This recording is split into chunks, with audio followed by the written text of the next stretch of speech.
اور لوگ باہر سے گزرتے ہوئے ہمیں حقارت سے دیکھ رہے تھے۔ آخر کار ایک جونیئر ڈاکٹر آیا۔ اس نے دور سے ابا کو دیکھا اور منہ بنا کر کہا، ان کو تو خون کی ضرورت ہے اور ہمارے پاس خون نہیں ہے، تم انہیں کسی اور اسپتال لے جاؤ۔ میں نے ڈاکٹر کے پاؤں پکڑ لیے کہ صاحب ہم غریب لوگ ہیں، ہم کہاں جائیں گے۔ اس نے میرا ہاتھ جھٹکا اور کہا، یہاں جگہ نہیں ہے، تماشا مت بناؤ، نکلو یہاں سے۔ میں نے ابا کی طرف دیکھا جن کی آنکھوں سے آنسو بہہ رہے تھے۔ وہ شاید سب سمجھ رہے تھے کہ ان کے بیٹے کی تذلیل ہو رہی ہے۔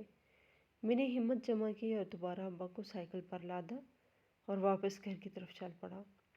وہ واپسی کا راستہ مجھے موت کا راستہ لگ رہا تھا۔ ابا کا سر بار بار میرے کندھے پر گر رہا تھا اور میں ان سے باتیں کر رہا تھا کہ ابا بس گھر آنے والا ہے، آپ ہمت مت ہارنا۔ لیکن اندر سے جانتا تھا کہ ہم سب ہار چکے ہیں۔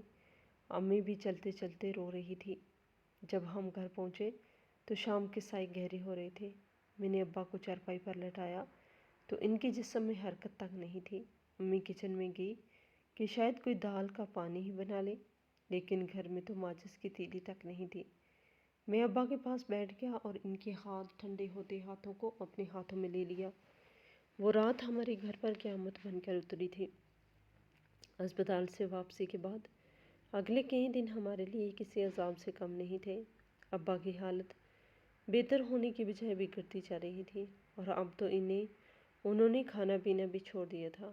امی نے ایک جاننے والی سے ادھار مانگا تھا، جس سے کچھ دن کے لیے چولہا پھر سے گرم ہو گیا تھا۔ صبح جب سورج نکلا تو میرے دل پر بوجھ بڑھ گیا کہ آج ابا کی دوائی کے لیے پیسے کہاں سے آئیں گے، کیونکہ ادھار کے پیسے بھی ختم ہو گئے تھے۔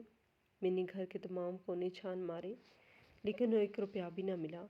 امی نے اپنی الماری سے ایک پرانی انگوٹھی نکالی جس پر تھوڑا سا چاندی کا کام ہوا تھا۔ کہنے لگی، یہ لو، اسے سنار کو دکھاؤ، شاید کچھ مل جائے۔ میں وہ انگوٹھی لے کر بازار بھاگا، لیکن سنار نے اسے دیکھ کر کہا، یہ تو پیتل ہے، اس کی کوئی قیمت نہیں۔ میں وہاں سے روتا ہوا نکلا اور اپنے دوست اسلم کی دکان پر پہنچ گیا۔ اسلم میرے بچپن کا دوست تھا اور اس کے ابا کی ایک چھوٹی سی کریانے کی دکان تھی۔ میں نے ہچکچاتے ہوئے کہا، اسلم یار، ابا کی دوائی کے لیے 500 روپے ادھار چاہیے، میں جیسے ہی کماؤں گا تمہیں واپس کر دوں گا۔ اسلم نے میری طرف دیکھا اور کہا کہ احمد یار، تو میرا بھائی ہے لیکن میں خود پریشان ہوں۔ پچھلا ادھار بھی تو نے ابھی تک واپس نہیں کیا۔ لیکن پھر بھی اس نے 100 روپے میری طرف بڑھائے اور کہا، ابھی میرے پاس صرف اتنا ہی ہے۔ میں وہ 100 روپے لے کر میڈیکل سٹور پر گیا۔ دکاندار نے دوائی کی قیمت 800 روپے بتائی۔ میں نے اس کے سامنے ہاتھ جوڑے کہ بھائی میرے پاس صرف 100 روپے ہیں، باقی پیسے میں کل دے دوں گا۔ میری ابا تڑپ رہے ہیں۔ لیکن اس نے دوائی واپس شیلف پر رکھ دی اور کہا، یہاں ادھار نہیں چلتا، جاؤ کہیں اور سے لے لو۔ میں خالی ہاتھ گھر واپس آ گیا تو گلی کے موڑ پر چچا سلیم مل گئے۔ وہ ہاتھ میں پھلوں کا ٹوکرا لیے اپنے گھر جا رہے تھے۔ میں نے ہمت کر کے انہیں روکا اور کہا، چچا، ابا کی دوائی کے لیے تھوڑے پیسے چاہیے، آپ کے پاس تو ہوں گے۔ چچا نے ایک دم منہ پھیر لیا اور بولے، روز روز کا یہی ڈرامہ ہے تمہارا، کبھی دوائی تو کبھی راشن، کیا میں نے تم لوگوں کا ٹھیکہ لے رکھا ہے؟ جاؤ کسی اور سے مانگو، میرے پاس کچھ نہیں ہے۔ میں سر جھکا کر گھر میں آ گیا اور امی کو سب بتایا تو امی خاموشی سے مسلے پر بیٹھ گئی۔ دوپہر کو ابا کی طبیعت مزید بگڑی تو میں نے سوچا کیوں نہ محلے کے چودھری صاحب کے پاس جاؤں، شاید وہ کوئی مدد کر دے۔ میں ان کے ڈیرے پر گیا تو وہ اپنے کتے کو دودھ پلا رہے تھے۔ میں نے ان کو اپنا حال سنایا تو انہوں نے ٹھنڈی آہ بھری اور کہا کہ بیٹا، زمانہ بہت خراب ہے، ہر کوئی مانگنے آ جاتا ہے، تم ایسا کرو، یہ 20 روپے رکھو اور دعا کرو اللہ تمہارے ابا کو صحت دے گا۔ وہ 20 روپے میرے ہاتھ میں ایسے چبھ رہے تھے جیسے کسی نے دہکتا ہوا کوئلہ رکھ دیا ہو۔ میں گھر واپس آیا تو دیکھا کہ سارا بھوک سے نڈھال ہو کر فرش پر سو گئی تھی اور زہیب ابا کے پاس بیٹھا ان کے ہاتھ چوم رہا تھا۔ ابا کی آنکھیں کھلی تھی لیکن وہ کسی کو پہچان نہیں رہے تھے۔ وہ بس چھت کی طرف دیکھ رہے تھے جیسے کسی کا انتظار کر رہے ہو۔ شام ڈھلی تو گھر میں اندھیرا چھانے لگا کیونکہ بجلی کا بل جمع نہ ہونے کی وجہ سے ہمارا کنیکشن کٹ چکا تھا۔ امی نے ایک موم بتی جلائی جس کی روشنی میں ابا کا چہرہ اور بھی بھیانک لگ رہا تھا۔ میں ابا کے پیروں کے پاس بیٹھ گیا اور سوچنے لگا، کیا غریب ہونا اتنا بڑا گناہ ہے کہ اسے دوائی تک میسر نہیں ہوتی؟ رات کے 11 بجے کا وقت تھا اور پورا محلہ سو چکا تھا، لیکن ہمارے گھر میں زندگی اور موت کی جنگ جاری تھی۔ ابا کے سینے سے ایک عجیب سی کھرکھراہٹ کی آواز آ رہی تھی، جیسے ان کا سانس کہیں اٹک گیا ہو، اور امی نے مجھے اشارہ کیا کہ احمد ذرا چچا کو بلا لاؤ، شاید ابا کچھ کہنا چاہتے ہوں۔ میں ایک بار پھر اسی چوکھٹ پر گیا جہاں سے مجھے بار بار دھتکارا گیا تھا۔ میں نے چچا کے کمرے کی کھڑکی کے پاس دستک دی تو چچا نے اندر سے کہا، احمد، اگر اب تم نے تنگ کیا تو میں تمہارا حشر کر دوں گا، دفع ہو جاؤ یہاں سے۔ ان کی آواز سن کر میں خاموشی سے واپس آ گیا، کیونکہ اب میرے اندر منتیں کرنے کی ہمت ختم ہو چکی تھی۔ میں نے کمرے میں قدم رکھا تو دیکھا ابا کی سانسیں بہت تیز ہو گئی تھیں اور وہ اپنا ہاتھ ہوا میں لہرا رہے تھے جیسے کسی کو پکار رہے ہوں۔ امی ان کے کان میں کلمہ پڑھ رہی تھی اور ان کے آنسو ابا کے رخساروں پر گر رہے تھے۔ وہ منظر اتنا تکلیف دہ تھا کہ میں نے اپنی آنکھیں بند کر لی۔ اچانک ابا نے ایک زوردار ہچکی لی اور ان کا پورا جسم اکڑ گیا۔ امی نے زور سے چیخ ماری اور ابا کے سینے پر سر رکھ دیا۔ میں دوڑ کر قریب گیا تو دیکھا ابا کی آنکھیں پتھر آ چکی تھیں اور وہ ساکت ہو گئے تھے۔ ہمارے گھر کا ستون گر چکا تھا اور ہم یتیم ہو چکے تھے۔ رات کا پچھلا پہر تھا جب ہمارے گھر سے رونے کی آوازیں بلند ہوئی تو چچا اور چچی بھی اٹھ کر آ گئے، لیکن اب ان کے آنے کا کیا فائدہ تھا؟ اب تو ابا ہمیں چھوڑ کر جا چکے تھے۔ ابا کو دفنائے ہوئے بھی دوسرا دن تھا۔ گھر کی صحن میں وہی خاموشی تھی جو روح کو ڈس رہی تھی۔ محلے والے جو پہلے دن ہجوم کی صورت میں موجود تھے، اب ایک ایک کر کے اپنے اپنے کاموں پہ جا چکے تھے۔ گھر میں صرف میں، امی اور میرے 2 چھوٹے بہن بھائی تھے۔ سارا بھوک کی وجہ سے بار بار کچن میں جاتی اور خالی پتیلیاں دیکھ کر واپس آ جاتی۔ امی مسئلے پر بیٹھی رہتی، ان کے چہرہ زرد پڑ گیا تھا۔ دوپہر کے وقت سارا نے میرا دامن پکڑا اور بولی، بھائی، پیٹ میں چوہے دوڑ رہے ہیں، کچھ کھانے کو دی۔ میں نے کچن میں جا کر دیکھا تو آٹے کا ڈبہ خالی تھا۔ میں نے اسے الٹا کر کے جھاڑا تو صرف مٹی جیسی گرد نکلی۔ امی نے دبی آواز میں کہا، احمد بیٹا، تمہارے ابا کی بیماری نے سب کچھ ختم ہو گیا ہے، گھر میں 1 روپیہ بھی نہیں۔ تم ایسا کرو، چچا سلیم کے پاس جاؤ اور ان سے کہو ابھی صرف 1-2 کلو آٹا دے دیں، کل میں کسی سے ادھار لے کر ان کے پیسے لوٹا دوں گی۔ مجھے چچا کے پاس جاتے ہوئے ڈر لگ رہا تھا، کیونکہ جنازے کے وقت ان کے تیور بدلے ہوئے تھے، لیکن بہن بھائیوں کا سوکھا ہوا چہرہ دیکھ کر میں نے ہمت جمع کی اور چچا کے پورشن کی طرف پہنچ گیا۔ چچا صحن میں بیٹھے بڑے آرام سے لسی پی رہے تھے۔ میں نے ان کے قریب جا کر سلام کیا تو انہوں نے جواب دینے کے بجائے مجھے اوپر سے نیچے تک دیکھا۔ کیا ہے احمد، آپ کیا لینے آئے ہو؟ انہوں نے کرختہ آواز میں پوچھا۔ میں نے نظریں جھکا کر کہا، چچا، گھر میں آٹا ختم ہو گیا ہے، سارا اور زہیب بھوک سے رو رہے ہیں، اگر آپ تھوڑا سا آٹا دے دیں تو بڑی مہربانی ہوگی۔ چچا نے لسی کا گلاس میز پر پٹکا اور بولے کہ ابھی تو تمہارے ابا کی مٹی بھی ٹھنڈی نہیں ہوئی اور تم مانگنے آ گئے؟ کیا میں نے لنگر کھول رکھا ہے؟ اپنے باپ کی طرح تم بھی نکھٹو بنو گے کیا؟ جاؤ یہاں سے، ابھی میرے پاس کچھ نہیں ہے۔ میں ہمیشہ کی طرح خاموشی سے واپس آ گیا، لیکن سارا کی سسکیاں مجھ سے برداشت نہیں ہو رہی تھی۔ تھوڑی دیر بعد امی نے پھر سے کہا، احمد دوبارہ جاؤ، شاید ان کا دل پگھل جائے، ان سے کہنا کہ خودار دے دے۔ میں دوبارہ گیا تو چچا اپنے بیٹوں کے ساتھ بیٹھے باتیں کر رہے تھے۔ مجھے دیکھتے ہی وہ ہنسنے لگے۔ چچا نے کہا کہ پھر آ گئے تم؟ میں نے کہا، چچا اللہ کے لیے تھوڑا سا آٹا دے دے، میرے بہن بھائی بھوک سے مر جائیں گے۔ چچا اٹھے اور میرا بازو پکڑ کر مجھے دروازے کی طرف دھکا دینے لگے۔ احمد، تمہیں شرم نہیں آتی؟ تمہارا باپ تو مر گیا، اب تم ہمارے سر پر بوجھ بنو گے۔ وہ جانتے تھے کہ ہمارا کمانے والا چلا گیا ہے، اسی لیے وہ مجھے ذلیل کر رہے تھے تاکہ ہم ہمیشہ کے لیے ان کا پیچھا چھوڑ دیں۔ انہوں نے گلی میں کھڑے 2-4 لوگوں کو دیکھ کر اونچی آواز میں کہا، دیکھو بھائیو، ابھی کالے سے کندھا دیا ہے اور آج یہ میرے دروازے پہ آٹا لینے آ گیا ہے۔ ایسے مفت خورے پالنا میرا کام نہیں ہے۔ مجھے محسوس ہو رہا تھا جیسے ہر کوئی مجھے دیکھ کر میرا مذاق اڑا رہا ہے۔ میں خالی ہاتھ واپس آیا